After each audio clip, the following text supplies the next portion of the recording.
Hi everyone, my name is Ritika Goswami and welcome back to another video. In today's video, I'm going to be talking about various different arrows that we use in organic chemistry. So we have a number of arrows that we use actually, and people might say that this is a very simple topic and why do we need an extra video on this one? But trust me, when we start talking about the mechanisms and different reactions, then this video is going to be very handy at that point. Okay, so let's start. पहला हमारा है equilibrium arrow. Okay, ये arrow ऐसा दिखता है.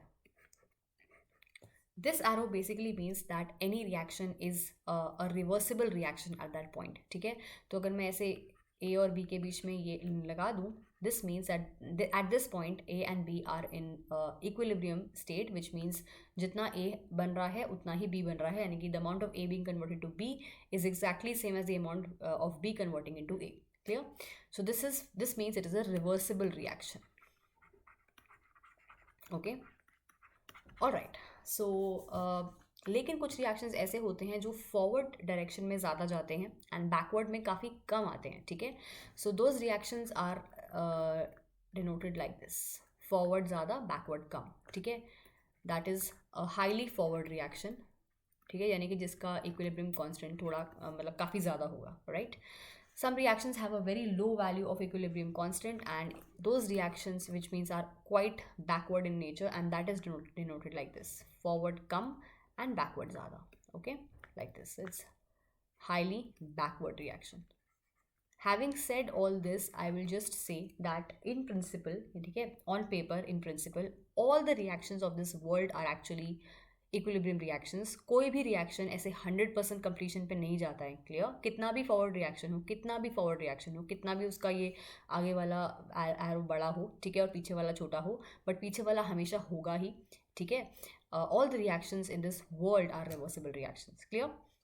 Alright, next arrow which we should know of is your normal curly arrow. ठीक है, अब ये एरो जो है, this arrow shows the movement of electrons.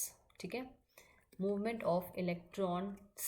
I said electrons because this is showing the movement of actually two electrons. ठीक है, अब दो इलेक्ट्रॉन यानी कि ऑफ कोर्स एक जो बॉन्ड होता है, ठीक है, किसी भी दो एटम के बीच में एक हम बॉन्ड बनाते हैं तो it actually denotes two electrons. ठीक है, शेयरिंग में इलेक्ट्रॉन्स दो होते हैं उसके अंदर. ठीक है, सो अगर मैं इस बॉन्ड में से दो इलेक्ट्रॉन्स या इस बॉन्ड की मूवमेंट दिखाऊंगी तो आई विल शो लाइक दिस. ठीक है, a bond basically means two electrons, and अगर दो इलेक्ट्रॉन बॉन्ड के फॉर्म में नहीं है तो एक लोन पेयर के फॉर्म में हो सकते हैं, है ना.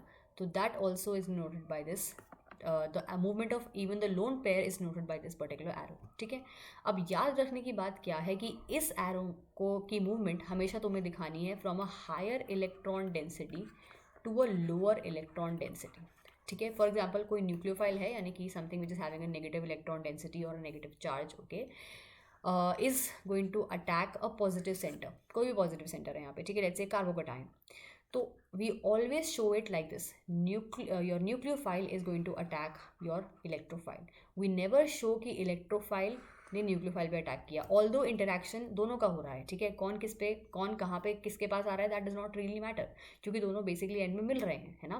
But always this arrow is going to be from a high electron density to a lower electron density, और अगर तुमने कभी कम से ज़्यादा पे दिखाया that is wrong. Clear? So always remember, this is going to show the movement of electron from a high electron density to a low electron density. Am I clear? Okay, so the next is your fish hook kind of arrow. ठीक है, जैसे ये दोनों arrow basically same है. Even this arrow is going to be showing electron density, okay, from movement of electron density only. But यहाँ पे जैसे ये arrow हमारा दो इलेक्ट्रॉन की मूवमेंट दिखा रहा था, यानी कि एक बॉन्ड के दोनों इलेक्ट्रॉन्स कहीं कहीं पे जा रहे हैं एक साथ. ठीक है, this arrow is going to show the movement of only one single electron. Clear? तो अगर कोई एक बॉन्ड है और बॉन्ड में ऑफकोर्स दो इलेक्ट्रॉन ही होते हैं, ठीक है, अगर मुझे इस बॉन्ड के एक ही इलेक्ट्रॉन को कहीं लेके जाना है, दूसरे को मुझे कहीं और लेके जाना है, so I will show this like this. Clear? Only one electron of this bond is moving, not both of them. Clear? लेकिन रूल वही रहेगा, from a high electron density to lower electron density, not the other way around. Clear? Okay, इस case में हमारा होता है homolytic cleavage of the bond. Okay, and which means the bond is breaking into two equal halves. Right, मतलब एक bond है, इसके अंदर दो इलेक्ट्रॉन है, एक यहाँ चला गया और एक यहाँ चला गया. Whereas this is going to be a heterolytic cleavage. ठीक है, यानी कि एक बॉन्ड है वो दोनों इलेक्ट्रॉन कहीं चले गए और जहाँ नहीं गए वहाँ पे पॉजिटिव सेंटर क्रिएट हो गया और जहाँ चले गए यहाँ पे नेगेटिव सेंटर क्रिएट हो गया। तो एक हेट्रो काइंड ऑफ सिचुएशन आ गई, ठीक है, पॉजिटिव एंड नेगेटिव। वेरएज यहाँ पे एक यहाँ पे चला गया और एक यहाँ पे चला गया, तो एक होमो काइंड ऑफ सिचुएशन होगी, यानी कि दोनों की दोनों सेम सिचुएशन हो जाएंगी। Clear? All right.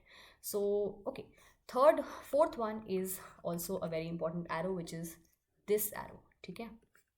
Both side पे इसके एक एरो हेड होता है।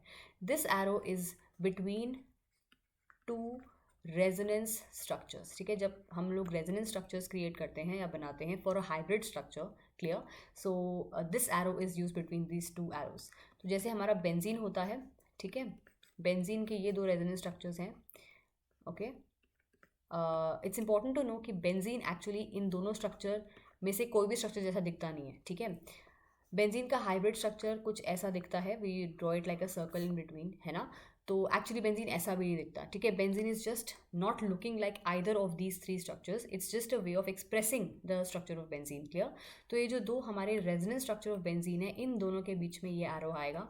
इट्स बेसिकली सेइंग कि ये दोनों रेजोनेंस स्ट्रक्चर्स हैं, ठीक है, ऑफ दिस हाइब्रिड स्ट्रक्चर, ठीक है, which is basically nothing but just the amalgamation of these two structures. इन तीनों स्ट्रक्चर्स की कोई इंडिविजुअल एग्जिस्टेंस नहीं है, ये बात याद रखना, ठीक है। I just like for example, I just give one more example. तो ये हमारा एक और रेजोनेंस स्ट्रक्चर है, ठीक है, this O negative, this negative bond moves here and this bond moves here, okay, and it forms something like this. All right, these two are resonance structures, and of the hybrid structure this, okay, this is the hybrid structure. So these two are the resonance structures, and इन दोनों के बीच में हमारा ये resonance वाला arrow आ सकता है, ठीक है। ये सिर्फ दो रेजोनेंस स्ट्रक्चर के बीच में ही आ सकता है और कहीं नहीं आ सकता। Clear? Alright, the fifth important arrow is this. अगर मैं एक एरो बनाऊं और इसके ऊपर ऐसे क्रॉस लगा दूं, I think this is quite easy to understand कि ये रिएक्शन नहीं हो रहा, ठीक है। This arrow basically means that this reaction is not going in the forward direction, this reaction is not going to happen, okay. And the last one is the retrosynthesis arrow. Now what does this arrow mean? This arrow चाहे ये forward direction में point कर रहा है, but इसका मतलब है कि हमारा जो for example, I give you an example, A and this retro arrow B plus C, ठीक है। इस एरो का मतलब होता है कि ये जो ए है ये बी और सी से मिलके बना है। रेट्रो मतलब समथिंग कोई पुराना, ठीक है, कोई पुरानी फिल्म को हम रेट्रो फिल्म्स कहते हैं, right.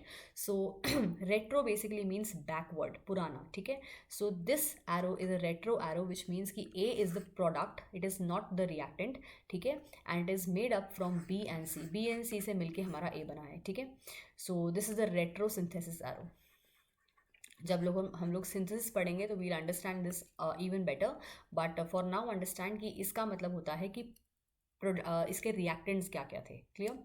So these are some very very basic and the main arrows which we will use in organic chemistry, and कुछ बीच में और भी we will say arrows will be created, and we'll be discussing that as and when we find these in our reactions.